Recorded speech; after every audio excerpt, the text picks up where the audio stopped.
পদ্মা, মেঘনা, যমুনা সহ দেশের সব বড় নদীর উপর দিয়ে শক্তিশালী কালবৈশাখী ঝড় অতিক্রম করতে পারে বলে সতর্ক করেছেন আবহাওয়াবিদ মোস্তফা কামাল পলাশ।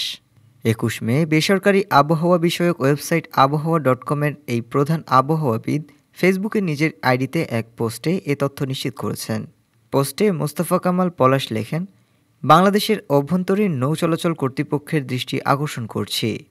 ২১ মে দিবাগত রাতে দেশের দক্ষিণাঞ্চলের নদ নদীগুলোতে নৌযান চলাচল প্রচণ্ড রকমের ঝুঁকিপূর্ণ হবে। কারণ হিসেবে তিনি বলেন, আজ রাত ৯টার পর থেকে ২২ মে সকাল ৮টার মধ্যে রাতে যমুনা, পদ্মা, মেঘনা সহ দেশের সব বড় নদীর উপর দিয়ে শক্তিশালী কালবৈশাখী ঝড় অতিক্রম করবে। সবচেয়ে নিরাপদ হবে যদি আজ রাতে নৌ চলাচল বন্ধ ঘোষণা করা হয় দেশের দক্ষিণাঞ্চলের নদ নদীগুলোতে। ডেস্ক রিপোর্ট, আজ বার্তা, ঢাকা।